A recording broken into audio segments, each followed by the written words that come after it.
एक सूत्र बता देती हूँ, एक फार्मूला बताती हूँ जिससे आपको याद रखने में आसानी रहेगी कि ये हम याद कैसे करें कि शौरसेनी अपभ्रंश से जो हमारी उपभाषा है पश्चिमी हिंदी, उससे 5 बोलियां जो हैं वो कैसे निकली हैं।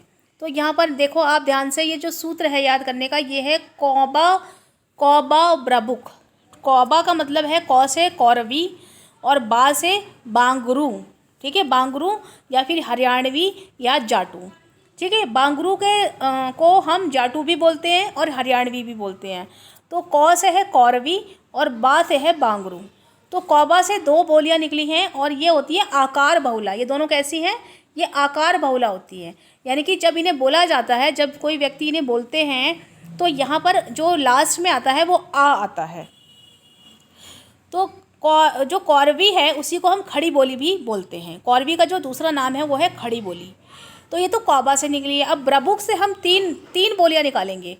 ब्रबुक से देखेंगे तो हम 3 बोलियां निकालेंगे। ब्रबुक से ब्रा से ब्रजभाषा, बू से बुंदेली और का से कन्नौजी। तो इस तरह से आप देख रहे हैं कि हमने यहाँ से जो है जो हमारा शौरसेनी अपभ्रंश है उसकी जो उपभाषा है पश्चिमी हिंदी, उससे हमने टोटल 5 बोलियां जो हैं वो आपको निकाल के दिखाई हैं। तो यहाँ पे ब्रजभाषा, बुंदेली और कन्नौजी।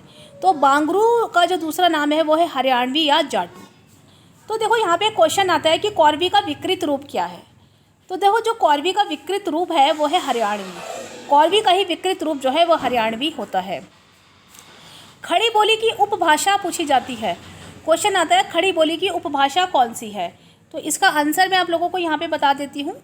अगर आपसे पूछा जाता है कि खड़ी बोली की उपभाषा कौन सी है तो वो है पश्चिमी हिंदी, ठीक है, क्योंकि पश्चिमी हिंदी से आपका उपभाषा है। और ये कौन से अपभ्रंश से निकली है, ये निकली है शौरसेनी अपभ्रंश से। तो यहाँ पे मैं आपको दूसरा अपभ्रंश बताती हूँ और दूसरे अपभ्रंश से भी मैं आपको 3 बोलियाँ जो हैं वो बना के बताऊँगी कैसे आप निकालेंगे। तो यहाँ पे हम देख रहे हैं कि जो हमारा दूसरा अपभ्रंश है वो है अर्धमागधी, ठीक है, अर्धमागधी। और इससे जो हमारी उपभाषा हमने निकाली थी वो थी पूर्वी हिंदी। तो इस उपभाषा पूर्वी हिंदी की हमने 3 बोलियां जो हैं वो हम आपको निकाल के बताएंगे। तो यहाँ पे जो इसका सूत्र है वो बहुत ही इम्पॉर्टेंट है। मैंने यहाँ पे एक सूत्र दिया है आप लोगों को। सूत्र क्या है इसका, आप ऐसे याद रखो, जैसे पेट में आपका ख़राब हो जाता है तो अपच हो जाती है, चा आता है उसमें, अपच बोलते हैं। तो ऐसे ही अबच्छ, छा आ रहा है यहाँ पे, आ बा छा, अबच्छ। तो आ से है अवधि, बा से है बघेली और छा से है छत्तीसगढ़ी। तो ये 3 बोलियां जो हैं ये पूर्वी हिंदी की हैं। पूर्वी हिंदी जो है उपभाषा है और उपभाषा जो पूर्वी हिंदी है वो अपभ्रंश अर्धमागधी से निकली है। तो मैं आपको बता देती हूँ कि अवधि जो है वो कहाँ कहाँ पर बोली जाती है। तो जो अवधि है वो अयोध्या में बोली जाती है, रायबरेली, उन्नाव क्षेत्र में, बाराबंकी क्षेत्र, फैजाबाद क्षेत्र और प्रयागराज जो कि इलाहाबाद है उसमें बोली जाती है। तो अगर इसके अलावा कहीं और भी अवधि बोली जाती है तो आप कमेंट बॉक्स में कमेंट करके मुझे ज़रूर बताइएगा। और जो बघेली है वो बघेलखंड में बोली जाती है, ठीक है। और जो छत्तीसगढ़ी है वो छत्तीसगढ़ में बोली जाती है। तो यहाँ पे मैंने आपको सबको बता दिया है। एक क्वेश्चन आता है कि जो रामचरितमानस है जो कि तुलसीदास जी ने लिखा था वो कौन सी भाषा में लिखा गया है, तो वो अवधी भाषा में लिखा गया है। इसी तरह से जो पद्मावत है वो भी अवधी भाषा में लिखा गया है। तो यहाँ पर मैंने आपको जो है अर्धमागधी अपभ्रंश से 3 बोलियाँ निकाल के बताई हैं। अब हम बढ़ेंगे शौरसेनी अपभ्रंश की तरफ। तो देखो शौरसेनी अपभ्रंश जो है उससे राजस्थानी हिंदी भी निकली थी। उसकी जो उपभाषा है वो है राजस्थानी हिंदी। तो इसी से हम 4 बोलियां आपको निकाल के बताएंगे। इसी की 4 बोलियां कौन कौन सी हैं। तो जो इसकी 4 बोलियां आएंगी वो आएंगी कुछ इस तरह से। देखो जो राजस्थान है, अब हम यहाँ पे राजस्थान को थोड़ा सा देखेंगे। राजस्थान का जो पूर्वी भाग है वो उससे लगा हुआ है जयपुर, तो वहाँ पे बोली जाती है जयपुरी। और इसी का दूसरा नाम है ढूढ़ाड़ी। ये बहुत ही इंपॉर्टेंट नाम है, इसको आपको याद रखना है, ठीक है। अब जब हम राजस्थान के पश्चिम में जाते हैं तो मारवाड़ आता है, तो मारवाड़ में बोली जाती है मारवाड़ी। राजस्थान के उत्तरी क्षेत्र की अगर हम बात करें तो राजस्थान के नॉर्थ में आता है मेवात, तो मेवात में बोली जाती है मेवाती। इसी तरह से राजस्थान के दक्षिण में मालवा आता है, और मालवा में बोली जाती है मालवी। तो इस तरह से हमने यहाँ पर जो हमारा अपभ्रंश है शौरसेनी और जिसकी उपभाषा थी राजस्थानी हिंदी, उसकी हमने 4 बोलियाँ जो हैं वो आपको निकाल के बताई हैं। तो इसकी 4 बोलियाँ कौन कौन सी हैं वो मैं आपको बता देती हूँ यहाँ पे दोबारा से। एक है जयपुरी, एक है मारवाड़ी, ठीक है, थर्ड है मेवाती और फोर्थ है मालवी। तो इस तरह से आप इन उपभाषाओं से बोलियाँ जो हैं वो निकाल सकते हैं। याद करने के लिए आपका बहुत ही अच्छा तरीका मैंने आपको बताया है, सूत्र जो बताए हैं उनको याद रखिए। तो बढ़ते हैं अपने चौथे अपभ्रंश की तरफ। 6 अपभ्रंश मैंने आप लोगों को बताए हैं। तो यहाँ पे जो हमारा चौथा अपभ्रंश है वो है मागधी। कौन सा अपभ्रंश है? मागधी। तो मागधी जो अपभ्रंश है उससे एक उपभाषा मैंने आपको निकाल के बताई थी, वो थी बिहारी हिंदी। और बिहारी हिंदी उपभाषा से हम बोलियां निकालेंगे तो इसकी हमारी कितनी बोलियां बनेंगी? इसकी हमारी 3 बोलियां बनेंगी। तो जो इसका सूत्र मैं आपको बता रही हूँ वो याद रखना, मैम भोजपुरी। मैम भोजपुरी, मै से है मैथिली, मै से है मैथिली, म से है मगही और भा से भोजपुरी तो है ही, है ना। तो जो बिहारी हिंदी उपभाषा है हमारी, उससे हमने 3 बोलियां निकाली हैं। 3 बोलियां उससे निकलती हैं, एक है मैथिली, मगही और भोजपुरी। तो ये जो तीनों हैं ये बहुत ही इम्पोर्टेंट है जाननी। तो बिहार में मैथिल क्षेत्र है, वहाँ पे मैथिली बोली जाती है, मगही बोली जाती है और बिहार में भोजपुरी भी बोली जाती है और कुछ क्षेत्रों में उत्तर प्रदेश में भी भोजपुरी का प्रयोग किया जाता है, ठीक है। तो अब हम बढ़ते हैं अपने नेक्स्ट अपभ्रंश की तरफ। तो जो हमारा अगला अपभ्रंश है वो है हमारा खस। खस हमारा अपभ्रंश है। खस से जो उपभाषा मैंने आपको निकाल के बताई थी वो थी पहाड़ी हिंदी। और पहाड़ी हिंदी से हम 2 बोलियां निकालते हैं। तो एक पहाड़ी हिंदी से निकली है गढ़वाली, ठीक है, और एक है कुमाऊनी।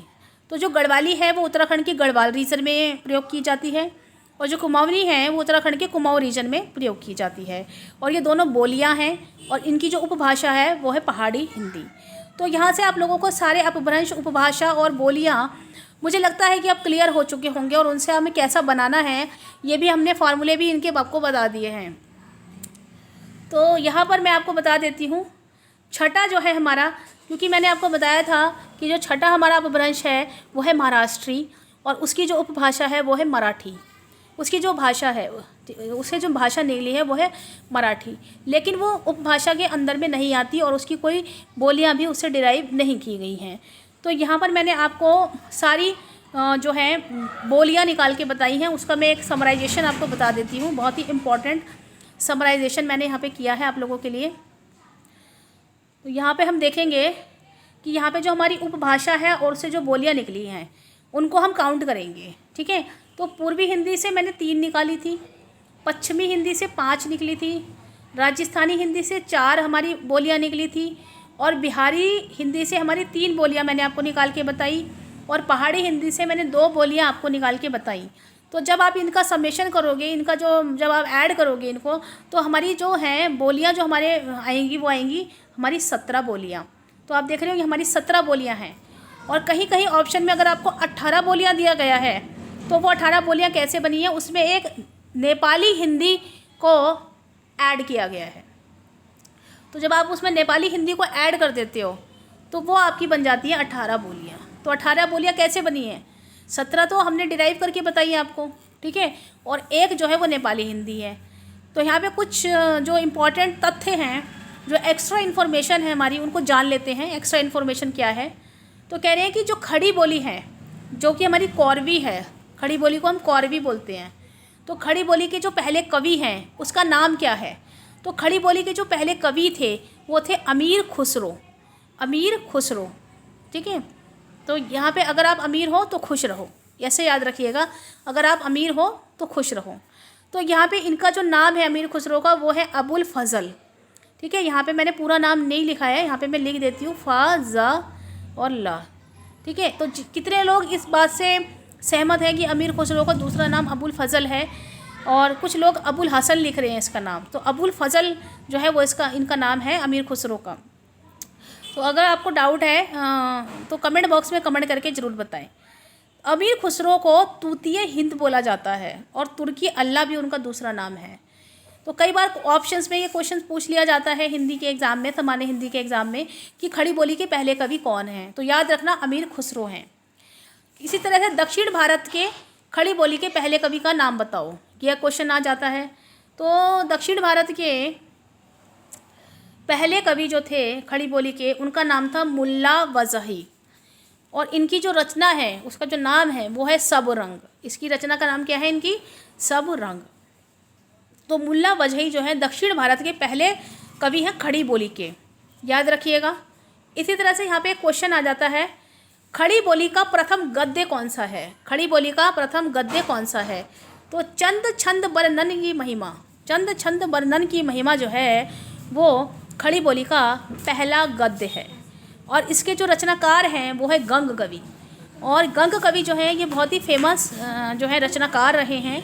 इनका नाम आप जरूर याद रखिएगा, गंग कवि। खड़ी बोली के जो पहला गद्य था वो गंग कवि ने लिखा था। ठीक है, अब हम बढ़ेंगे अपने नेक्स्ट तथ्य की तरफ। नेक्स्ट तथ्य में है खड़ी बोली के महाकाव्य। तो खड़ी बोली का महाकाव्य का नाम क्या है? खड़ी बोली का जो महाकाव्य है उसका नाम क्या है? देखो, खड़ी बोली का जो महाकाव्य है वो है प्रिय प्रवास, और इसके जो रचनाकार हैं वो है हरिऔध। हरिऔध जी ने ये प्रिय प्रवास जो है ये लिखा था, और ये खड़ी बोली का पहला महाकाव्य है।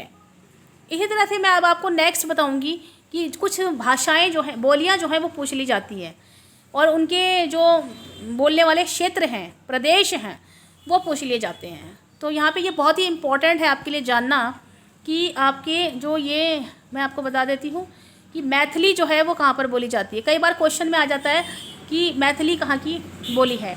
तो मैथिली एक बोली है जो कि बिहार में बोली जाती है, डोगरी जम्मू कश्मीर में बोली जाती है, संथाली अगर आपको नहीं पता है तो कमेंट बॉक्स में कमेंट करके ज़रूर बताइएगा। अगर कोई झारखंड से है और वहाँ पे संथाली बोली जाती है तो मुझे ज़रूर बताइएगा। संथाली जो है झारखंड में बोली जाती है, बोडो जो है वो असम में बोली जाती है, और कोंकणी जो है वो गोवा में बोली जाती है। गोवा में कौन सी बोली बोली जाती है? कोंकणी। कन्नड़ जो है वो द्रविड़ परिवार की भाषा है, और द्रविड़ भाषा परिवार के अंदर आती है कन्नड़। और जो कन्नड़ है आपकी वो बोली जाती है कर्नाटक में। ठीक है, और तमिलनाडु में बोली जाती है। लद्दाखी जो है वो लद्दाख में बोली जाती है।